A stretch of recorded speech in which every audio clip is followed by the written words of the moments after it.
ശിവരാജ് ഗോകുൽ ഇവിടെ ഇൻസ്റ്റാഗ്രാമിൽ കുട്ടികൾ പറയുന്ന ഒരു വാക്കുണ്ട്. അത് എനിക്ക് ഇവിടെ പറയാൻ കഴിയുന്ന വാക്കാണോ പാർലമെന്ററി ആണോ എന്ന് എനിക്കറിയില്ല. തന്ത വൈബ് എന്നൊരു വാക്ക് ഉപയോഗിക്കാറുണ്ട്. എന്ന് പറഞ്ഞു കഴിഞ്ഞാൽ ഒരു അമ്മാവനായി മുകളിൽ ഇരുന്നുകൊണ്ട് താഴേക്ക് നോക്കി കുട്ടികളെ നോക്കിക്കൊണ്ട് കുട്ടികൾ എന്ന് കളിയാക്കുന്ന ആ കോംപ്ലക്സിനെയാണ് കുട്ടികൾ അമ്മാവൻ വൈബ് എന്നൊക്കെ പറഞ്ഞ് വിളിക്കുന്നത്. ഈ അമ്മാവൻ വൈബാണ് മോഡിയുടെ പ്രശ്നം.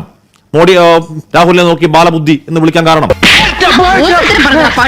ശ്രീ ജോൺ ബ്രിട്ടാസ് ഞാൻ വളരെയധികം റെസ്പെക്ട് ചെയ്യുന്ന ഒരു പൊളിറ്റീഷ്യനാണ്. നമ്മളൊക്കെ കണ്ടു പഠിക്കുന്ന ഒരു പൊളിറ്റീഷ്യനാണ് അദ്ദേഹത്തിനോട് ഒരുപാട് ബഹുമാനം നിലനിർത്തിക്കൊണ്ട് തന്നെ അദ്ദേഹത്തോട് പറയാൻ അങ്ങ് സ്പീക്കർ പദവിയെ കുറിച്ചിട്ടും അതിന്റെ മഹത്വത്തെ കുറിച്ചും അങ്ങ് എനിക്ക് ക്ലാസ് എടുത്തു. ആ ക്ലാസ് മുഴുവൻ ഞാൻ കേട്ടു.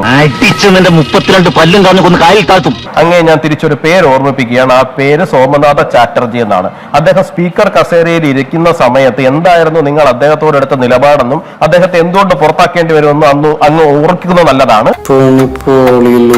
അദ്ദേഹത്തെ പുറത്താക്കുന്ന സമയത്ത് നിങ്ങളുടെ ബംഗാളിലെ പാർട്ടി സെക്രട്ടറി പറഞ്ഞ വാചകം ഇതാണ്: Chatterjee may have acted according to the Indian constitution but the party constitution is supreme in case of party members എന്നാണ് പറഞ്ഞത്. അപ്പൊ അങ്ങ് സ്പീക്കർ പദവിയെ കുറിച്ചിട്ട് ഞങ്ങൾക്ക് ക്ലാസ് എടുക്കുന്ന സമയത്ത് അങ്ങയുടെ പാർട്ടി എന്താണ് സ്പീക്കർ വിഷയത്തിൽ എടുത്തിരുന്ന നിലപാടെന്ന് അങ്ങ് ഓർക്കുന്നത് നല്ലതാണ്.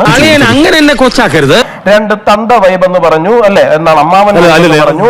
എന്താണ് അല്ല ഞാൻ പറഞ്ഞോട്ടെ, കംപ്ലീറ്റ് ആയിക്കോട്ടെ. അപ്പോ അതൊന്ന്. രണ്ട്, രാഹുൽ ഗാന്ധിക്ക് വേറൊരു പേരുണ്ട് എന്ന് പറഞ്ഞ് ഓർമ്മിപ്പിച്ചതാരായിരുന്നു? നമ്മളൊക്കെ തന്നെ ഈ ഫ്ലോറിൽ തന്നെ ചർച്ച ചെയ്തതാണല്ലോ ഹാഷ്മി. അപ്പൊ തന്ത വൈബ് അമ്മാവൻ വൈബൊക്കെ അങ്ങോട്ട് ഇരുന്നോട്ടെ, പിന്നെ കുഴപ്പമില്ല. പിന്നെ ശ്രീ സയ്യാർ നീലകണ്ഠൻ പറഞ്ഞൊരു കാര്യമുണ്ട്, എന്താണ് അടുത്ത തലമുറ വരുന്നെങ്കിലും ഞങ്ങൾക്ക് പേടിയൊന്നുമില്ല. ശ്രീ സയ്യാർ നീലകണ്ഠൻ, രാഹുൽ ഗാന്ധിയെക്കാൾ 2 വയസ്സ് കുറവുള്ള യോഗി ആദിത്യനാഥിനെ പോലുള്ള നേതാക്കൾ ഞങ്ങളുണ്ട്, ഞങ്ങൾ അഡ്ജസ്റ്റ് ചെയ്തോളാം.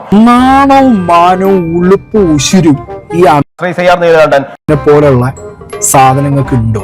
പിന്നെ ശ്രീ ജോൺ ബ്രിട്ടാസും അതെ, ശ്രീ സയ്യാർ നീലകണ്ഠനും അതെ, ആഷ്മി അതെ പറയുന്നുണ്ട്. TDP ഉണ്ട് അല്ലെ, എന്താണ് പിന്നെ വേറെ ആരുണ്ട്, അങ്ങനെ ഒടിഞ്ഞ 2 കാലഘട്ടത്തിലും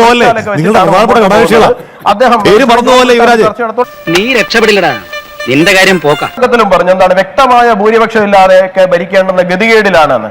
ഞാനൊന്ന് ചോദിച്ചോളട്ടെ, ഞാനൊന്ന് ചോദിച്ചോളട്ടെ, ഈ CPM-ന് കേരളത്തിലെങ്കിലും സ്വന്തം നിലയ്ക്ക് ഭരിക്കാനുള്ള ഭൂരിപക്ഷം ഉണ്ടോ?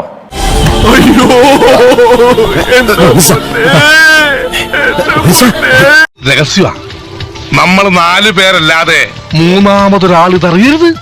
ഇല്ലല്ലോ. പക്ഷെ CPM കഴിഞ്ഞ തവണ നിയമസഭാ തെരഞ്ഞെടുപ്പിൽ ഇവിടെ ജയിച്ചു കഴിഞ്ഞപ്പോ എല്ലാവരും പറഞ്ഞു കഴിഞ്ഞാൽ അതിശക്തമായ തിരിച്ചുവരവ്, ഗംഭീര തിരിച്ചുവരവെന്നാണ്. ഇന്ത്യയിൽ ഒരു സംസ്ഥാനത്ത് പോലും സ്വന്തം നിലയ്ക്ക് അധികാരം നേടാൻ 71 സീറ്റ് കേവല ഭൂരിപക്ഷം നേടി അധികാരം നേടാനുള്ള ത്രാണി ശരിക്കും പറഞ്ഞു കഴിഞ്ഞാൽ കമ്മ്യൂണിസ്റ്റ് പാർട്ടിക്ക് ഇല്ല.